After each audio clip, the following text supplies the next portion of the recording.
नाही, मी जी मागणी केली होती ती अवैध गौण खनिजाची मागणी होती आणि मी विधानसभेत पण तो प्रश्न उपस्थित केला होता आणि त्या प्रश्नाच्या अनुषंगाने एसआयटीने एक रिपोर्ट दिला होता. तो ऑगस्ट महिन्यामध्ये 2023ला दिलेला रिपोर्ट आहे. 11/8/2000 याला दिलेला रिपोर्ट आहे. त्याच्या अनुषंगाने त्यांच्यावर कारवाई झालेली होती. आता 6 महिन्यामध्ये असं काय झालं मला माहित नाही, पण काल माझ्याकडे आता पत्र आहे. 1 मार्चला त्याला स्थगिती देण्यात आलेली आहे.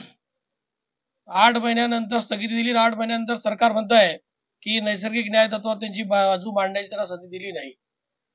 पण सरकारचा जर अहवाल बघितला त्याच्यात त्यांची बाजू प्रत्येक वेळी मांडलेली, त्यांचे जबाब लिहून घेतले. त्यांनी सांगितलं आम्ही शेततळ करतोय, आम्ही अमुक करतोय, आम्ही जमीन सपाटीकरण करतोय, असं सगळं त्यांचं ऐकून घेतलेलं आहे. पण तरी हरकत नाही. सरकारने दिली, मायबाप सरकार आहे. सरकारला काहीतरी प्रेम निर्माण झालं असेल आणि सरकारने तशा पद्धतीचे दिलं असेल. पण सर्वसामान्य माणसांना ज्या टायमाला या अशा बोजे बसवले जातात किंवा अशा पद्धतीने त्या लोकांना दंड वसूल केला जातो, त्या टायमाला सरकारचं धोरण त्या लोकांसंदर्भात बी असं असलं पाहिजे. किंवा मुक्ताईनगर तालुक्यात आता 17-18 प्रकरण आहे की ज्यांच्या मालमत्तेवर बोजे चढलेले, कोणाचे 70 लाख, कोणाचे 25 लाख, कोणाचे 50 लाख. पण त्या लोकांनाही नैसर्गिक न्याय तत्वावर आपण बंद मांडण्याची संधी दिली का?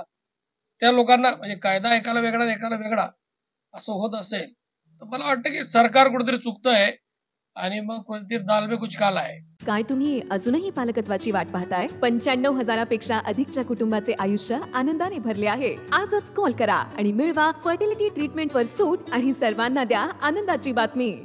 आता ते क्लिअर कट दिसतंय. 8 महिन्यामध्ये जर आता अशा पद्धतीची काहीतरी सरकारने भूमिका घेतली तर ते क्लिअर कट दिसतंय की काय प्रकार आहे. हा खुलासा तर संबंधितांनीच केला पाहिजे. सरकारला, सरकारच्या मंत्र्यांना किंवा तुम्ही RM साहेबांना विचारलं पाहिजे की काय आहे. अशा पद्धतीत जर तुम्ही करताय आणि ठीक आहे ना, 137 करोड रुपये सरकारला जर वाटत असेल की एवढ्या मोठ्या प्रमाणामध्ये आपण यांना स्थगित केलं पाहिजे तर ते सरकार करूच शकतं. सरकारने कोणतं धोरण स्वीकारलंय? काही निवडणुकीची तडजोड आहे का? कारण आता समोरून बी गप्प आहे काम, एक शब्दही बोलला जात नाहीये. एक जण विरोधात बोलतोय, दुसरा जण निघून जाऊन मनधरणी करतोय आणि या सगळ्या करून आणतोय. एकाच कुटुंबात दोघं असल्यामुळे या सगळ्या गोष्टी होणं साहजिक आहे. हे तर आपल्याला तुम्हाला समजतंय. सर्वसामान्य माणूस वेगळा नाहीये. सर्वसामान्य माणसाला समजता येते की सर्वसामान्यांच्या बाबतीत वेगळा नाही. एक ट्रॉली मुरुम उचलला तरी त्याला 25,000 रुपयाचा दंड होतो. नाही भरला तर प्रॉपर्टीवर बोजा बसतो. आणि यांचं एवढं मोठं असतानाही, एवढा मोठा दंड असतानाही या दंडाला कशा पद्धतीत असं स्थगित केलं गेलं? बरोबर इलेक्शनच्या पूर्वी म्हणजे 1 मार्चला तो निकाल केला गेला. याच्यात आतापर्यंत बोजे बसणे अपेक्षित होतं. बोजे बसले नाही आणि परत ते थांबवण्यात आलं. अशा पद्धतीत जर राजकीय हस्तक्षेप याच्यामध्ये व्हायला लागला तर मला असं वाटतं की सामान्य माणसाला एक वेगळा न्याय, एकाला वेगळा न्याय हे या सरकारलाही पसंत नसेल. माननीय सरकारची जी चालवणारे आहे किंवा मोदीजी आहे, मोदीजींना पण हे अपेक्षित नसेल. अशा पद्धतीत एकाने सरकारला वेठीस धरायचं आणि एका कुटुंबातल्या एका व्यक्तीने सरकारकडून मनधरणी करून अशा पद्धती कामं करून घ्यायची, हे मला असं वाटतं योग्य नाहीये. अशा पद्धतीत न्याय मिळणार नाही. सर्वसामान्यांना कायदा वेगळ्या पद्धतीत चालला असं वाटेल. त्याच्यामुळे याच्या संदर्भात योग्य वेळी योग्य उत्तर देऊ. पुढची भूमिका काय?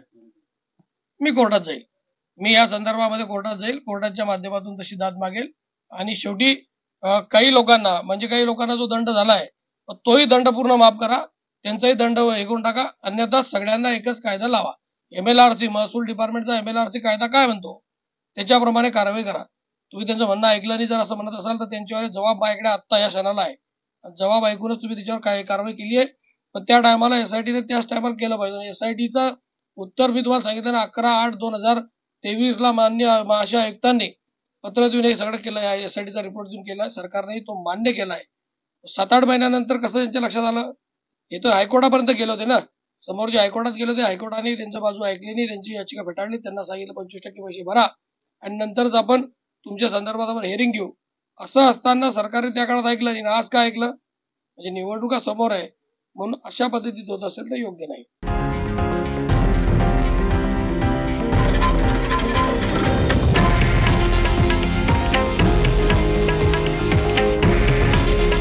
हे आहे देशातील नंबर 1 न्यूज नेटवर्क आणि आपण पाहत आहात TV9 मराठी. काळजी तुमची, हित महाराष्ट्राचं.